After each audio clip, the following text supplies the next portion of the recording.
ఈ ఎంసెట్ లేదా ఎఫ్సెట్‌లో మంచి ర్యాంక్ రాని విద్యార్థులకు బెస్ట్ ఆల్టర్‌నేటివ్ సీఏ కోర్సులు అడ్మిషన్‌లు జరుగుతున్నవి. వాగర్థావివ సంపృక్తౌ వాగర్థ ప్రతిపత్తయే జగతః పితరౌ వందే పార్వతీ పరమేశ్వరౌ. ద్వాదశ రాశులలో భాగంగా 11వదైనటువంటి కుంభరాశిలో జన్మించినటువంటి వారికి జూన్ 1వ తారీఖు నుంచి 15వ తారీఖు వరకు ఏ విధంగా ఉండబోతుందో తెలుసుకునే ప్రయత్నం చేద్దాం. రాహువు జన్మరాశిలోనే, కేతువు సింహరాశిలో ప్రభావం వెరసి అన్ని విధాలుగా ముందడుగు వేసి మొండి ధైర్యంతో, నన్ను ఏదైనా కానీ ఆత్మవిశ్వాసంతో మొండి ధైర్యంతో ముందడుగు వేసేటువంటి అవకాశాలు కలుగుతాయి. ఇక 6వ తారీఖు వరకు కర్కాటక రాశిలో కుజుడు సంచారం చేస్తున్నటువంటి కారణం చేత అద్భుతంగా ఉంటుంది. అంటే అన్ని విధాలుగా జయం అనేటువంటిది కలుగుతుంది. ముఖ్యంగా ఇతరులతో ఉన్నటువంటి సమస్యలు ఏవైతే ఉంటాయో అవన్నీ పరిష్కరించుకుంటారు. ముఖ్యంగా లోన్లు శాంక్షన్ అయ్యే అవకాశం ఉంటుంది. రావాల్సినటువంటి రాని బాకీలు వసూలవుతాయి. అలాగే భూ వివాదాలు, ఆస్తి తగాదాలు 6వ తారీఖు లోపల పరిష్కారం చేసుకోగలిగితే మేలు. 7వ తారీఖు నుంచి కుజుడు సింహరాశిలో సంచారం చేస్తున్నటువంటి కారణం చేత మొండి ధైర్యము, ఆత్మవిశ్వాసం స్థానంలో అతి ఆత్మవిశ్వాసము, అతి మొండితనము పెరగడం, ఈ కారణం చేత అందరినీ కూడా చులకనగా చూసేటువంటి స్వభావం పెరుగుతూ ఉండడము, మీరే గొప్ప అనే స్థాయికి వెళ్ళిపోవడము, ఈ కారణం వల్ల చాలా మటుకు ముందు భవిష్యత్తులో సమస్యల వలయంలో చిక్కుకునే సంఘటనలకి మీరు పునాది వేసుకుంటారు. కాబట్టి తగ్గి ఉండే ప్రయత్నం చేయండి. ఇక 2వ రాశిలో శని సంచారం చేస్తున్నటువంటి కారణం చేత మీనరాశిలో ప్రధానంగా ధనపరమైనటువంటి విషయాల్లో కాస్త జాగ్రత్తలు పాటించండి. మీ దగ్గర ఉంది కదా అని చెప్పేసేసి ఎవరికి పడితే వాళ్ళకి అప్పుగా ఇవ్వడమో లేకపోతే సహాయం ద్వారా మీ డబ్బుని కోల్పోతారు. ముఖ్యంగా కుటుంబ పరముగా అనగా కుటుంబానికి సమయం కేటాయించలేని పరిస్థితి కలుగుతుంది. ఇక శుక్రుడు మేషరాశిలో సంచారం చేస్తున్నటువంటి కారణం చేత నూతన వ్యక్తులు పరిచయం అవుతారు, నూతన స్త్రీలు ముఖ్యంగా పరిచయం అవుతారు. అలాగే ఇతరుల సహాయ సహకారాలతో మీ పనులన్నీ చక్కబెట్టుకుంటారు. ముఖ్యంగా అన్ని విధాలుగా ఒక ఆనందదాయకంగా గడపడానికి మీరు మార్గాలు ఏర్పరచుకుంటారు.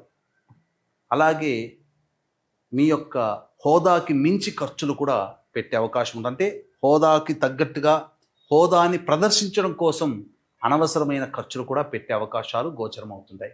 ఇక 4వ స్థానంలో ఈ యొక్క బుధుడు 6వ తారీఖు వరకు సంచారం చేస్తూ ఉండడం, ఈ కారణం వలన మీ తెలివితేటలతో అన్ని సమస్యల్ని పరిష్కరించుకోగలుగుతారు. ముఖ్యంగా ఉద్యోగంలో రాణింపు ఉంటుంది. ఇంటర్వ్యూలో ఉన్నటువంటి వాళ్ళు సెలెక్ట్ అవుతారు.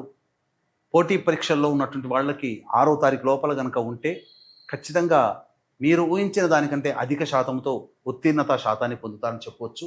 అయితే అర్ధాష్టమ రవి ప్రభావము చేత చేస్తున్నటువంటి వృత్తి, ఉద్యోగ, వ్యాపారాల్లో కొన్ని ఒడిదుడుకులు ఈ రవి వృషభ రాశిలో సంచారం చేస్తున్నటువంటి కారణం చేత పొందే అవకాశం ఉంటుంది.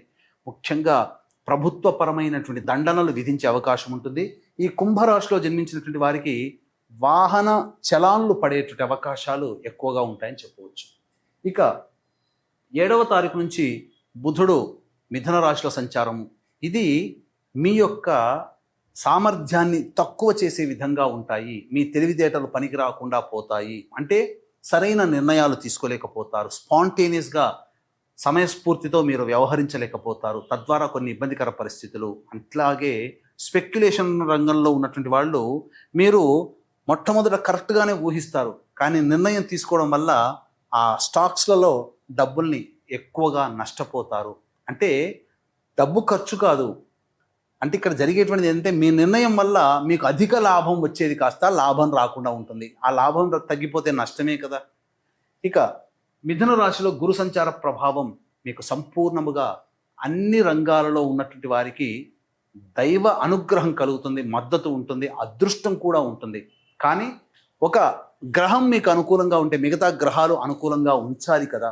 కాబట్టి మీరు మిగతా గ్రహాల యొక్క అనుగ్రహాన్ని పొందే ప్రయత్నం కూడా చేసుకుంటే చాలా మంచిది. అదృష్ట రూపంలో దైవం మీకు తోడ్పాటు, సహాయ సహకారాలు మీకు అందిస్తాయని చెప్పవచ్చు. ఇక ఈ కుంభరాశిలో జన్మించినటువంటి మహిళలకి గతంలో కంటే కూడా మెరుగైనటువంటి జీవనం ఉంటుంది. మీ హోదా పెరుగుతుంది. హోదాకి తగ్గట్టుగా మీ ఖర్చులు పెట్టాల్సినటువంటి పరిస్థితి వస్తుంది.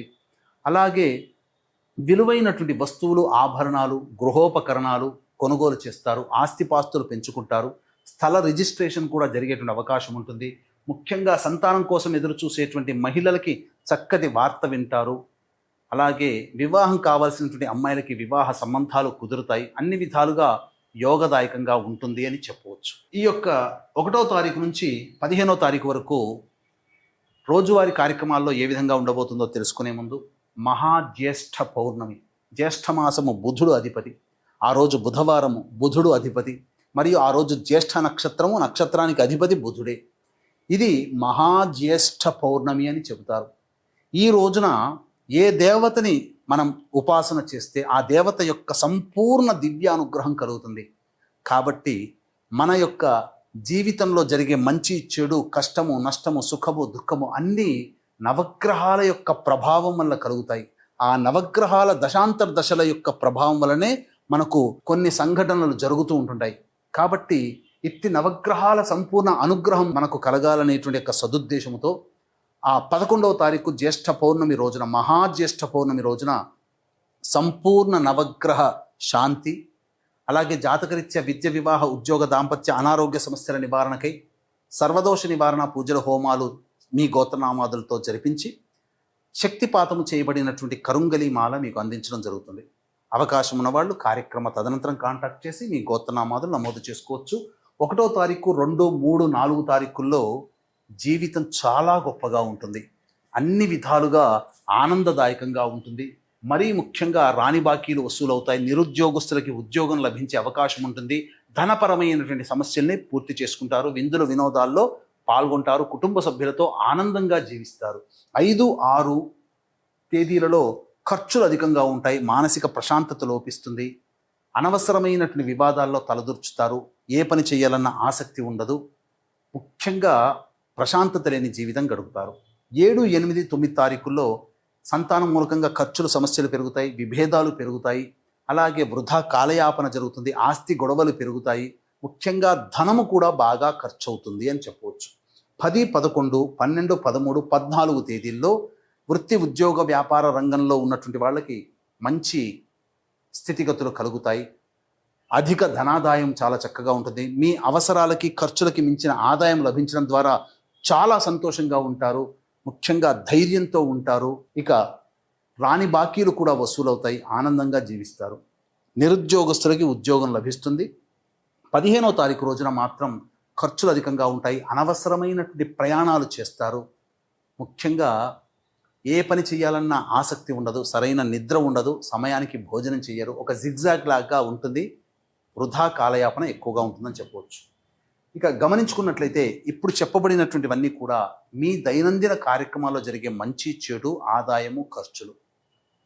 ఇక ఇంతకంటే ఇంకా మీ యొక్క జాతకం గురించి సంపూర్ణంగా తెలుసుకోవాలి అని అంటే దగ్గరలోని మంచి ఉపాసనా పరులైనటువంటి జ్యోతిష్యులని సంప్రదించి వారి సలహాలు, సూచనలు కనుక పాటించినట్లయితే మరింత మెరుగైనటువంటి జీవితాన్ని పొందుతారని తెలియచేయవచ్చు. అలాగే మహాజ్యేష్ఠ పౌర్ణమి రోజున ఏ దేవత ఉపాసిస్తే ఆ దేవత అనుగ్రహం సంపూర్ణంగా ఉంటుంది. కాబట్టి మనల్ని నడిపించేది నవగ్రహాలే కావున సంపూర్ణ నవగ్రహ శాంతి, జాతకరీత్యా కలుగు అన్ని రకాల దోష నివారణకి సర్వదోష నివారణ హోమాలు అనేటువంటివి జరిపించి శక్తిపాతం చేయబడినటువంటి కరుంగలి మాలని మీకు అందించడం జరుగుతుంది. అవకాశం ఉన్న వాళ్ళు ఆ 11 జూన్ తారీఖు రోజున 9 గంటలకు ప్రారంభమవుతుంది. కాబట్టి ఈ లోపల నమోదు చేసుకోండి. మ్యాక్సిమం 8 గంటల లోపల ఆ 11వ తారీఖు రోజునైనా నమోదు చేసుకునే ప్రయత్నం చేయండి. సర్వం శ్రీ ఉమామహేశ్వర పరబ్రహ్మార్పణమస్తు.